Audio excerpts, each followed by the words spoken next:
between giving sujood as-sahu before salam and after salam. Can you please explain in detail? First of all, this is the first time someone says, this is the first time I know that you can offer sujood as-sahu after salam. This is new for me. Well, every day we learn something new. The hadith that governs sujood as-sahu are many. Abdullah ibn Buhayna, may Allah be pleased with him, Abu Sa'id al-Khudri, Abu Hurairah, Abdullah ibn Mas'ud, may Allah be pleased with them all. They all narrated this. And different scenarios. And in a nutshell, because we can't go into details.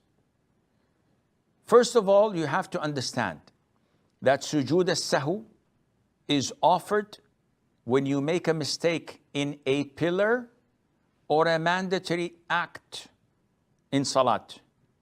This means that any voluntary act, you make a mistake or you leave it intentionally or you add it intentionally, does not impact your salat to the extent that you have to offer sujood as-sahu. So someone does not raise his hand. So in the beginning, I start my salat by saying, Allahu Akbar. I didn't raise my hands. My prayer is valid because raising the hands is a sunnah. But if I did not say Allahu Akbar, this is a pillar. My prayer is not conducted yet. I haven't started yet. I can't start a prayer without saying Allahu Akbar. So it has to be a mistake in a pillar or in a mandatory act, which means that you have to learn what are the pillars of salat and what are the mandatory acts of salat to know how to do, how to act, and how to behave. Secondly, scholars say that there are two locations where we pray or offer two prostrations of forgetfulness before salam, and another two locations or incidents or reasons for offering it after salam. So the first one is when you drop a mandatory act, when you forget a mandatory act. So let's assume that I am praying dhuhr for rak'ahs. In the second rak'ah, I do not sit for tashahhud. I stand up for the third rak'ah. And after I'm fully standing, someone says, Subhanallah, Subhanallah, bringing my attention that I have not sit for the third for the first tashahhud. What to do? I have to continue my prayer. I skipped the first tashahhud. Yes, but this is mandatory, and I skipped it out of forgetfulness. Continue my prayer as normal. After the salutation, before concluding my prayer, I offer Allahu Akbar to Sujood As-Sahu, saying Subhana Rabbil A'la as normal. And then Assalamu alaikum wa rahmatullah, Assalamu alaikum wa rahmatullah. That's it. Assuming that I'm in ruku'. And instead of saying Subhana Rabbil Azim, I made a mistake and I started saying Subhana Rabbil A'la, Subhana Rabbil A'la, Subhana Rabbil A'la, Sami Allahu liman hamida. And then it came to my mind that, what did I do? I missed saying Subhana Rabbil Azim. I have to offer Sujood As-Sahu before Salam because I've dropped something that is mandatory.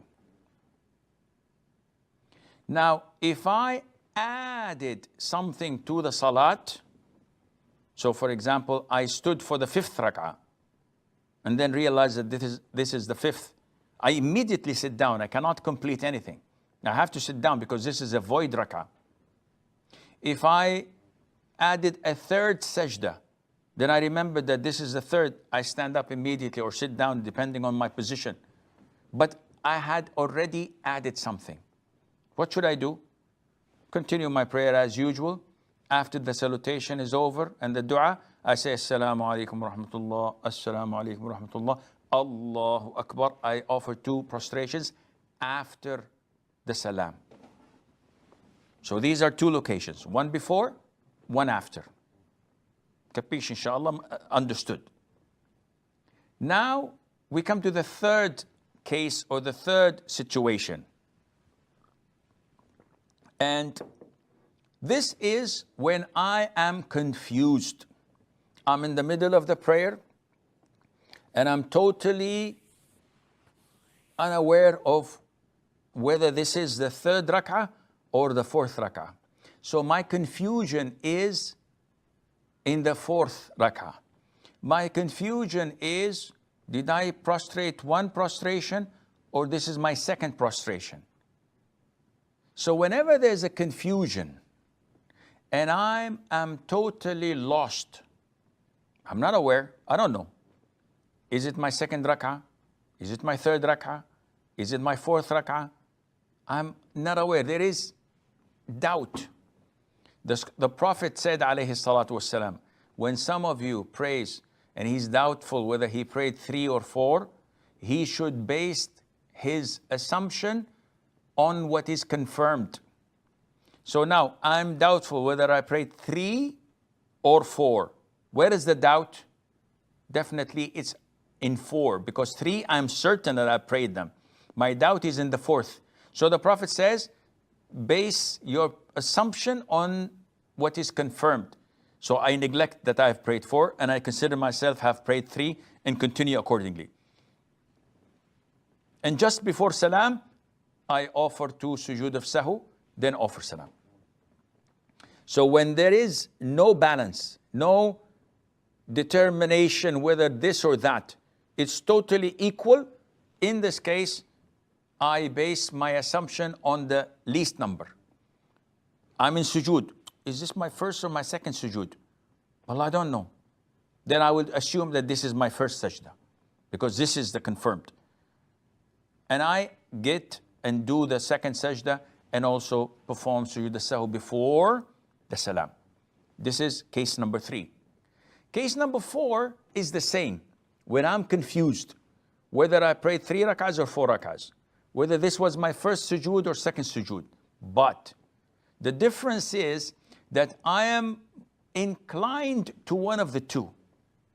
I'm not totally blinded by confusion, not knowing 3 or 4. No, I'm inclined that, this is most likely the third. Because in the third rak'ah, I usually recite Qul Huwallahu Ahad after Fatiha. And I just remember that I did that.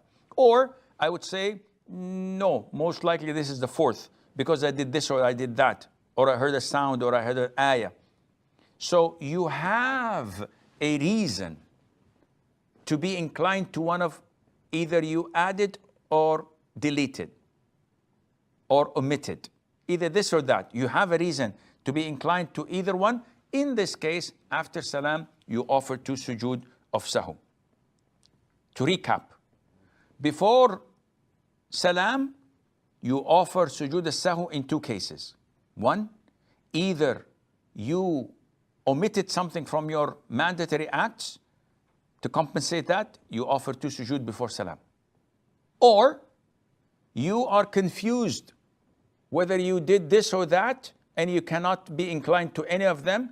You base your assumption on the least, the number that is the least, and continue your salat and offer 2 Sujood As-Sahu before Salam.